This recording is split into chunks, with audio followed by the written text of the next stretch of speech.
আমি ঢাকা বিশ্ববিদ্যালয়ের একজন শিক্ষার্থী। কিছুদিন পরেই এখানে ছাত্র সংসদ নির্বাচন। কি ধরনের প্রার্থীকে ভোট দেওয়ার পরামর্শ দিবেন?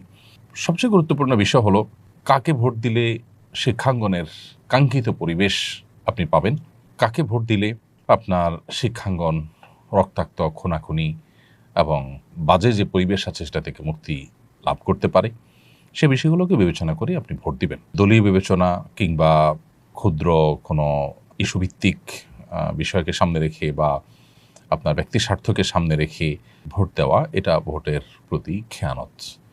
ভোটের আমানতদারিতা, ভোটের যে দায় রয়েছে সেটা আদায় হবে তখনই যখন আপনি সার্বিক স্বার্থ বিবেচনায় রাখবেন।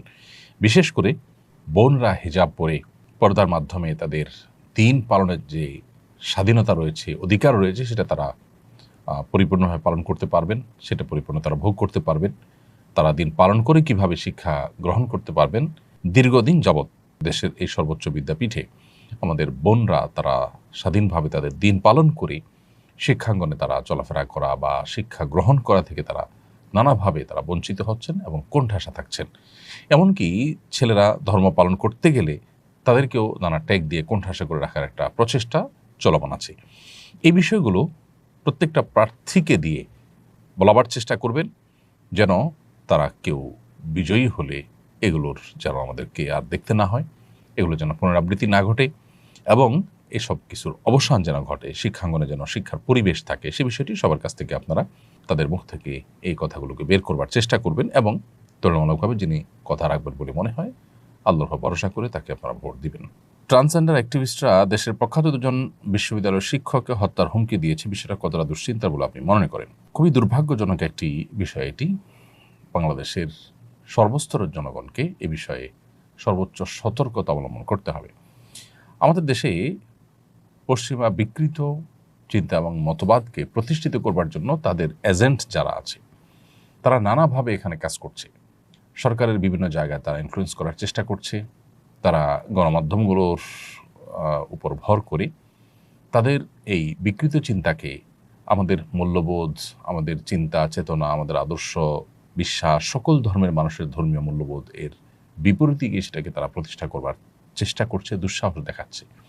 বাংলাদেশের প্রচলিত আইনে যেখানে সমকামিতা পরিষ্কারভাবে শাস্তিযোগ্য অপরাধ, সেখানে সেই সমকামিতাকে নর্মালাইজ করার জন্য নানাবিধ পথ এবং পদ্ধতি অবলম্বন করা হয়েছে এবং ট্রান্সজেন্ডার কেউ নিজেকে ঘোষণা দেওয়া আর সমকামী ঘোষণা দেওয়ার মধ্যে কোনো মৌলিকভাবে পার্থক্য নেই। কারণ একজন মেয়ে যখন নিজেকে পুরুষ ঘোষণা করেন তখন তিনি আরেকজন মেয়ের সঙ্গে বিবাহ করেন। খুব স্বাভাবিকভাবে তিনি যেহেতু আগে থেকে মেয়ে, আরেকজন মেয়েকে বিয়ে করলে সমকামিতাই হয়। ঠিক একই কথা ছেলেদের বেলা প্রযোজ্য। অতএব ট্রান্সজেন্ডার এই বিষয়টাকে যদি কেউ অধিকারের খোলসে প্রতিষ্ঠা করতে চায়, সে মূলত সমকামিতাকেই ভিন্ন নামে প্রতিষ্ঠা করবার প্রয়াস চালাচ্ছে, যেটা বেআইনি, অবৈধ, মূল্যবোধ এবং বিশ্বাস পরিপন্থী একযোগে।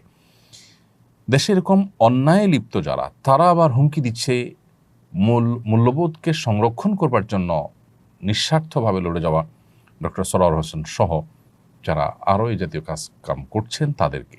সন্দেহাতীতভাবে এটি দুর্ভাগ্যজনক।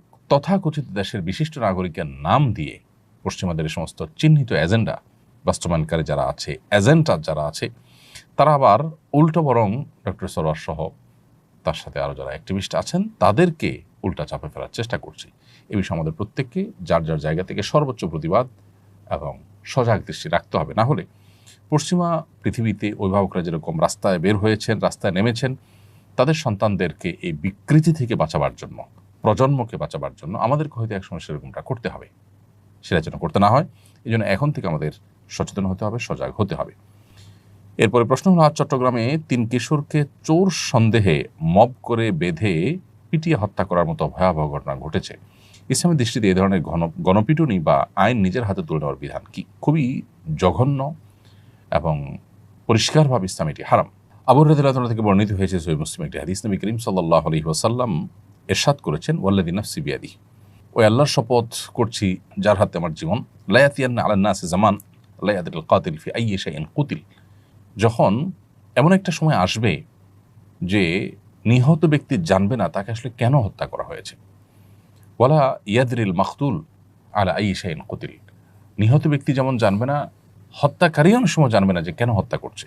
গণপিটুনি এমন একটা বিষয় যে যখন কোনো ব্যক্তিকে কোনো বিষয়ে সন্দেহ করে পিটুনি শুরু করা হয়, তখন আশেপাশের উৎসুক লোকজন সবাই পিটুনিতে সামিল হয়ে যায়। তারা আদৌ জানেও না যে বিষয়টা কি ঘটেছে এবং আদৌ সেটা যা বলা হচ্ছে সেটা প্রমাণিত কিনা। তো এটা সন্দেহাতীতভাবে নির্মম এবং জঘন্য অপরাধ। এ ধরনের মব যারা সৃষ্টি করে তাদেরকে আইনের আওতায় আনা উচিত এবং দৃষ্টান্তমূলক শাস্তি দেওয়া উচিত। যে কোনো বিষয় যদি কাউকে অভিযোগ করা হয় তাহলে সেটা প্রমাণ হওয়া পর্যন্ত অপেক্ষা করতে হবে। আমরা অনেকেই জেনে থাকবো যে নবী করিম সাল্লাল্লাহু আলাইহি ওয়াসাল্লামের কাছে অনেক সময় দেখা যায় সাহাবীদের উপস্থিতিতে কেউ এমন কোনো মন্তব্য করেছে বা এমন কিছু করেছে যেটার ফলে তিনি মৃত্যুদণ্ড পাওয়ার মতো অপরাধ তিনি করেছেন বলে মনে করা হয়েছে।